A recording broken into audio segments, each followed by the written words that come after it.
शील प्रभुपाद की जय। गुरु गौरांग की जय। श्रीमद् भागवतम पहला स्कंद अध्याय 8 श्लोक क्रमांक 22। नमः पंकजनाभाय नमः पंकजमालिने नमः पंकजनेत्राय नमस्ते पंकजांग्रये। अनुवाद। जिनके उदर के मध्य में कमल पुष्प के सदृश गर्त है, जो सदैव कमल पुष्प की माला धारण करते हैं, जिनकी चितवन कमल पुष्प के समान शीतल है और जिनके चरणों के तलवों में कमल अंकित है, उन भगवान को मैं सादर नमस्कार करती हूँ। जैसा कि आप पूर्व के श्लोकों में श्रवण कर रहे हैं कि कुंती महारानी भगवान कृष्ण की स्तुति कर रही हैं, तो आज का ये श्लोक बहुत ही सुंदर है। इसमें कुंती महारानी भगवान के जो विभिन्न अंग हैं उनकी तुलना कमल से कर रही है। वह कहती हैं, आपकी जो नाभि है कमल के समान है, आप जो माला पहनते हैं वह भी कमल जैसी है, आपके नेत्र कमल के समान हैं और आपके चरणों के जो तलवे हैं उसमें कमल अंकित है। तात्पर्य में प्रभुपाद जी लिख रहे हैं कि भगवान के दिव्य शरीर में कुछ विशिष्ट चिन्ह होते हैं जिनसे उनका शरीर अन्य सारे व्यक्तियों के शरीर से अलग लगता है। तो अगर कोई आपको कहे कि मैं भगवान हूं, तो जन्म से उसके चरणों में कमल का पुष्प अंकित होना चाहिए, उसके हाथ कमल के पुष्प जैसे दिखनी चाहिए, उसकी आंखें कमल के पुष्प जैसे दिखनी चाहिए। तो इस प्रकार से भगवान के जो विभिन्न अंग होते हैं उनकी तुलना कमल के पुष्प के समान की जाती है। भगवान के शरीर के विशिष्ट चिन्ह कमल के समान होते हैं। भले ही भगवान हम में से एक जैसे लगते हों, लेकिन वे अपने विशिष्ट शारीरिक लक्षणों के कारण सर्वदा भिन्न रहते हैं। तो कुंती महारानी अपने आप को भगवान का दर्शन कर पाने में अक्षम मानती हैं, क्योंकि वे स्त्री हैं। पूर्व के श्लोक में उन्होंने कहा कि बड़े बड़े ऋषि मुनि जो शुद्ध हो चुके हैं आपके भक्ति योगों को स्वीकार करके, वे ही आपका दर्शन प्राप्त कर सकते हैं। मैं तो एक अबला स्त्री हूं, मुझमें ज्ञान नहीं है, तो मैं आपका दर्शन कैसे प्राप्त कर सकूं। तो प्रभुपाद जी लिख रहे हैं, स्त्रियां हो, शूद्र हो या द्विजबंधु हो, अगर ये परम सत्य के नाम, यश, लक्षण, रूप आदि से संबंधित दिव्य विषय को समझने में समर्थ हो जाती हैं भक्ति योग के माध्यम से, तो यह सब भी भगवान का दर्शन करने में उनको कृपा प्राप्त होगी। भगवान को अर्चा विग्रह के रूप में देखा जा सकता है। तो भगवान अर्चा विग्रह के रूप में किस तरह प्रकट होते हैं, तो बताया जाता है कि पूजा मंदिर में ऐसा शांतिप्रद वातावरण होना चाहिए जिससे भौतिक कार्यों में सदैव निरत रहने वाले अभक्त जनों का उत्कट ध्यान उस ओर आकृष्ट हो। मतलब कि भगवान का जो मंदिर होता है उसमें भगवान का जो विग्रह है उसका श्रृंगार इतना अच्छा होना चाहिए कि बाहर से जो अभक्त लोग आते हैं, कर्मी आते हैं, वह उस श्रृंगार को देख के, उस दर्शन को देखकर आकृष्ट हो जाए, उनका ध्यान उसी में लग जाए। तो भगवान ने स्त्रियां हो, शूद्र हो, द्विजबंधु हो, उन सब पे दया दिखाई है, उन सब पे कृपा की है कि वे मंदिर में आकर उनके विग्रह का दर्शन कर सकते हैं। तो प्रभुपाद जी तात्पर्य में भी लिख रहे हैं कि 8 प्रकार के विग्रह होते हैं। एक विग्रह मन के भीतर होता है, जो एक भक्त जिस पे ध्यान लगाता है। एक मिट्टी का विग्रह होता है, एक पत्थर का विग्रह होता है, एक धातु का विग्रह होता है, एक रत्न का विग्रह होता है और एक रंग का रूप होता है। पेंटिंग से जो बनाया जाता है, इस प्रकार से ये सभी प्रकार के विग्रह पूजित होते हैं, इनकी पूजा की जाती है और इन सबको कमल की मालाओं से सजाया जाता है, इन सारे रूपों को जो भगवान के मंदिर में विराजमान होते हैं। तो प्रभुपाद जी कह रहे हैं कि भगवान का जो नाभि है कमल के समान क्यों है, क्योंकि उसी में से कमल का डंठल निकला, कमल प्रकट हुआ और उस पर ब्रह्मा जी का जन्म हुआ, जिन ब्रह्मा जी ने पूरे संसार की रचना की है। और प्रभुपाद जी कह रहे हैं कि ब्रह्मांड के प्रथम जीव ब्रह्मा का जन्म होता है, इसलिए भगवान को पंकज नाभि भी कहा जाता है। यह पंकज नाभि भगवान अनेक तत्वों के बने अर्चा विग्रह के रूप को स्वीकार करते हैं। तो प्रभुपाद जी कह रहे हैं कि निम्न श्रेणी का व्यक्ति क्यों ना हो, वह भी भगवान की परम कृपा प्राप्त कर सकता है। और मनुष्य को चाहिए कि भगवान का जब दर्शन करे मंदिर में जाकर, सबसे पहले चरण कमलों से शुरू करे, फिर जांघों पर जाए, कमर पर जाए, वक्ष स्थल पर जाए, तब भगवान के मुख का दर्शन करें। ऐसा क्रम बताया गया है, चरणों से प्रारंभ करना चाहिए। भगवान के चरण कमलों के दर्शन का अभ्यास के बिना भगवान के मुख का दर्शन करने का प्रयत्न नहीं करना चाहिए। तो भगवान की जो भुआ है, कुंती है, उन्होंने भगवान के चरण कमलों से दर्शन प्रारंभ नहीं किया। प्रभुपाद जी लिख रहे हैं क्यों? क्योंकि अगर वह चरणों का दर्शन सबसे पहले करती तो इससे भगवान लज्जित हो जाते कि मेरे पिताजी की बहन है, मेरी भुआ है मेरे से बड़ी और मेरे चरणों को देख रही है, तो भगवान को लज्जा महसूस होती है। इसलिए कुंती महारानी ने जो चरण कमलों से ऊपर का भाग है वहां से दर्शन करना प्रारंभ किया है।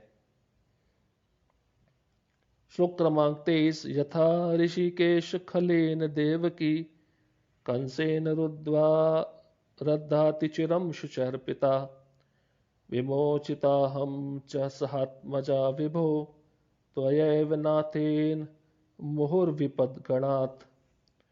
अनुवाद। हे ऋषिकेश, हे इंद्रियों के स्वामी तथा देवों के देव, आपने दीर्घ काल तक बंदी गृह में बंदनी बनाई गई और दुष्ट राजा कंस द्वारा सताई जा रही अपनी माता देवकी को तथा अनवरत विपत्तियों से घिरे हुए मेरे पुत्रों समेत मुझको मुक्त किया है।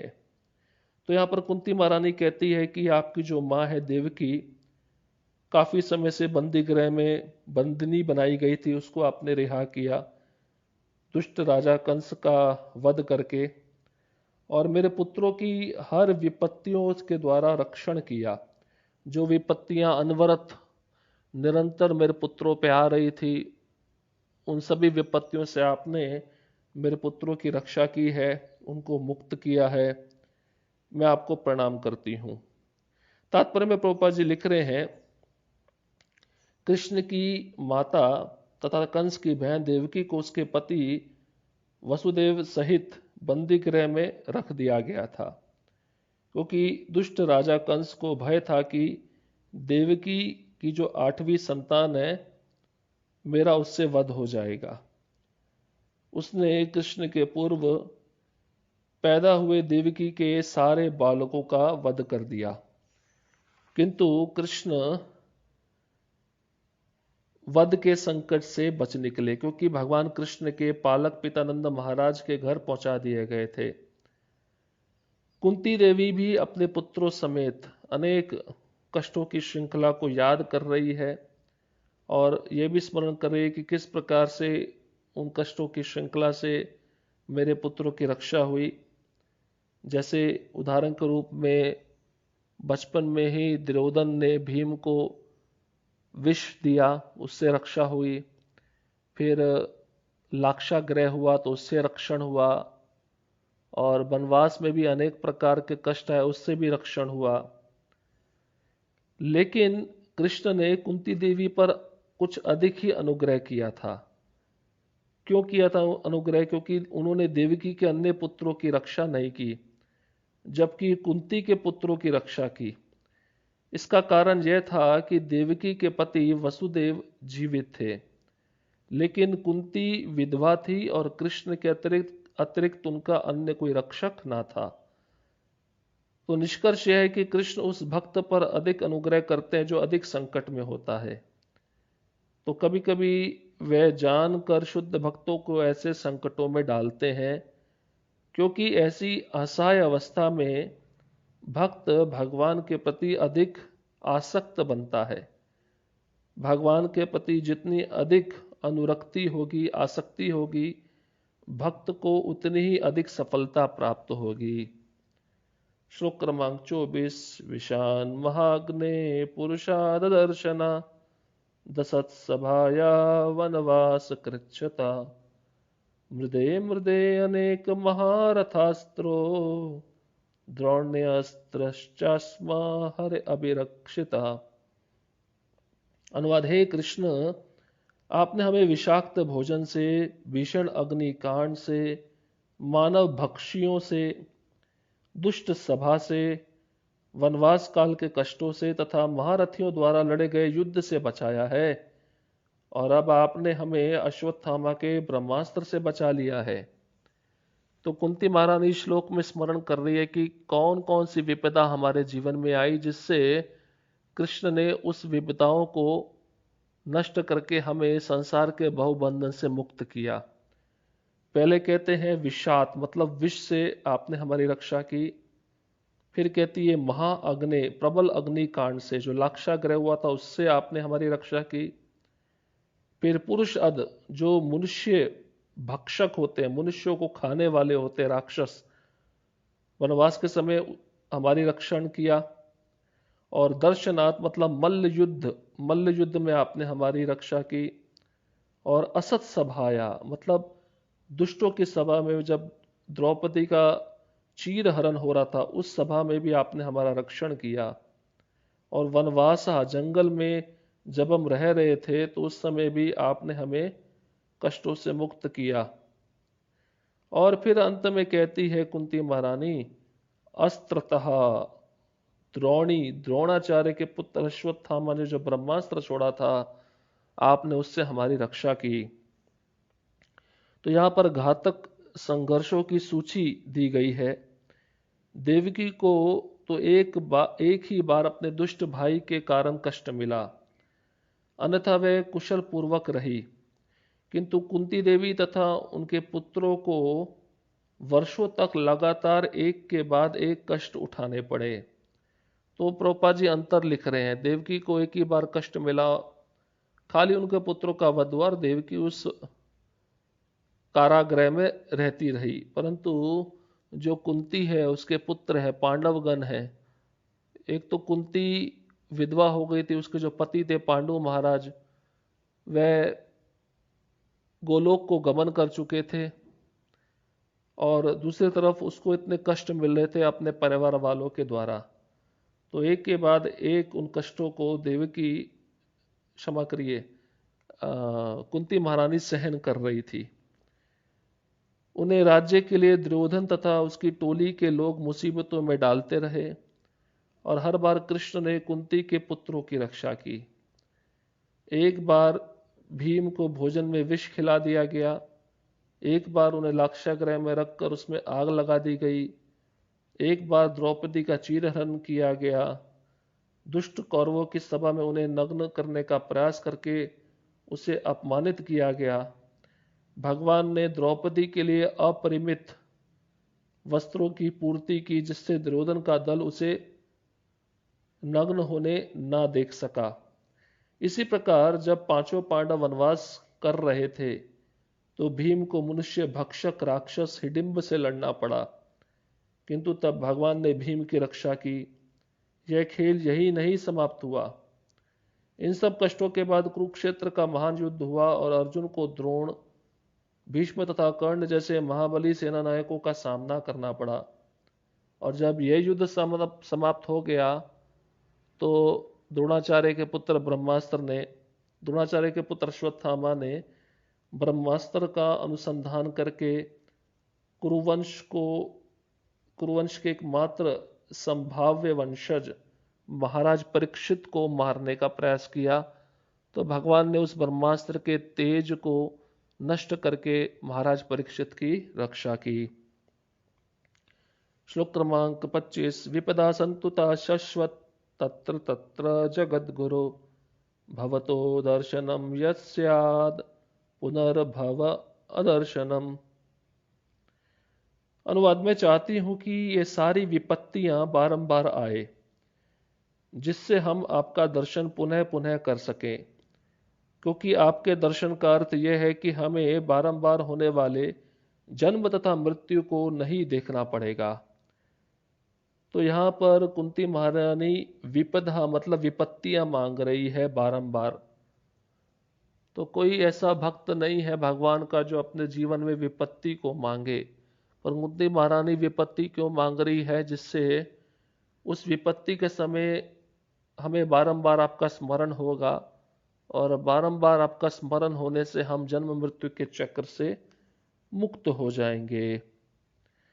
प्रभुपाद जी तात्पर्य में लिख रहे, सामान्यतः दुखी, जरूरतमंद, मतलब जिनको धन की आवश्यकता होती है, बुद्धिमान तथा जिज्ञासु लोग जिन्होंने कुछ पुण्य कर्म किए हैं, वे भगवान की पूजा करते हैं या पूजा करना प्रारंभ करते हैं। ये 4 प्रकार के पुण्य आत्मा होते हैं जिन्हें धन की आवश्यकता होती है, जो दुखी होते हैं, जो जिज्ञासु होते हैं और जो ज्ञानी होते हैं। तो ये 4 प्रकार के पुण्यात्मा कृष्ण की शरण में आते हैं, उनकी पूजा करते हैं, उनकी सेवा करते हैं।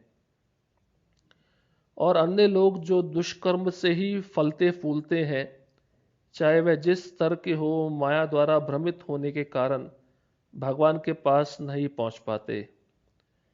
इसलिए पुण्यात्मा के लिए संकट आने पर भगवान के चरण कमलों का आश्रय लेने के अलावा अन्य कोई विकल्प नहीं होता। तो जो भगवान के शुद्ध भक्त होते हैं, उनके जीवन में संकट आया तो वह भगवान का स्मरण करते हैं, भगवान के ही आश्रय में जाते हैं और कहीं नहीं जाते। जैसे बच्चा अपने ऊपर जब संकट देखता है तो दौड़कर अपने माँ के पास जाता है, क्योंकि उसे पता है मेरी माँ ही मेरा रक्षण कर सकती है। भगवान के चरण कमलों का निरंतर स्मरण करने का अर्थ है जन्म मृत्यु से छूटने की तैयारी करना। अतः भले ही तथा कथित आपत्तियां आए, उनका स्वागत करना होगा, क्योंकि वे हमें भगवान के स्मरण का अवसर प्रदान करती, जिसका अर्थ है मुक्ति। तो निश्चित है दुख के समय भगवान का स्मरण होता है, सुख के समय तो भगवान का स्मरण नहीं होता है। इसलिए कुंती महारानी यहाँ पे स्पष्ट कह रही है, मुझे दुख दो, मुझे विपत्तियां दो, जिससे मेरा आपके चरणों में स्मरण निरंतर बना रहे। तो यहाँ पर कारण बताया गया सबसे बड़ा कि भक्तों के पास में एक अवसर होता है, जब उनके जीवन में दुख आता है तो वह भगवान की तरफ मुड़ जाते हैं, भगवान का आश्रय लेते हैं। प्रभुपाद जी कह रहे हैं, इस संसार रूपी अविद्या के सागर को पार करना है किसी जीव को, तो उसके लिए सबसे अच्छी नाव है भगवान के चरण कमल। अगर कोई जीवात्मा उन भगवान के चरण कमलों का आश्रय ले लेता है तो बड़ी सरलता से भगवत धाम को जा सकता है। और उसके लिए ये भवसागर कैसा बन जाता है, बछड़े के खुर के निशान के समान हो जाता है, जिसको आसानी से लांघा जा सकता है, पार किया जा सकता है। और ऐसे लोग ही भगवत धाम में रहने के अधिकारी हो जाते हैं, जो पग पग पर संकट पर आने पर भगवान का निरंतर स्मरण करते हैं। भगवत गीता में भी भगवान ने कहा, ये भौतिक जगत दुखाल्यम अशाश्वतम है, आपत्तियों से भरा कष्टप्रद स्थान है। और अल्पज्ञानी व्यक्ति इन समस्याओं के साथ अपना समझौता कर लेते हैं, अपनी अलग अलग योजना बनाते हैं।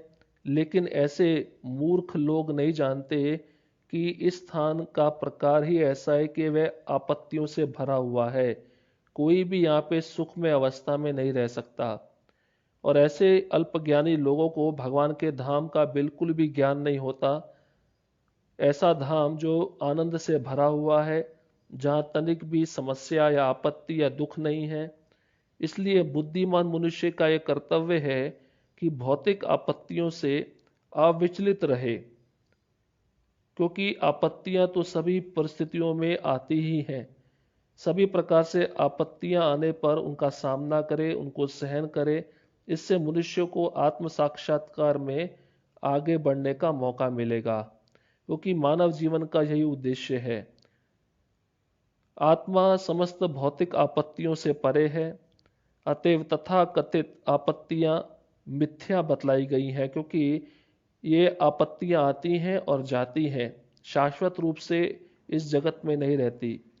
जैसे स्वप्न में कोई मनुष्य अपने को शेर द्वारा निगला जाता देख सकता है और वह इस आपत्ति के कारण चिल्ला सकता है, किंतु जब वह उठ जाता है तो ना बाघ रहता है, ना आपत्ति, और यह तो कोरा स्वप्न ही रह जाता है। इसलिए इस संसार की सारी समस्या, सारी आपत्तियां एक सपने के समान है। यदि कोई भक्ति मय सेवा द्वारा भगवान का सानिध्य प्राप्त कर लेता है तो उसके लिए लाभ ही लाभ है। नवदा भक्ति में से किसी एक के द्वारा भगवान का सानिध्य भगवत धाम जाने की दिशा में सदा एक अग्रिम पग है। तो नवदा भक्ति है, श्रवण है, कीर्तन है, स्मरण है, इसमें से आप कोई एक विधि अपना लीजिए तो आपका भगवत धाम जाने का रास्ता खुल जाएगा। हरे कृष्णा कृष्ण कृष्ण हरे हरे, हरे राम राम राम हरे हरे। श्रील प्रभुपाद की जय, गुरु गौरांग की जय।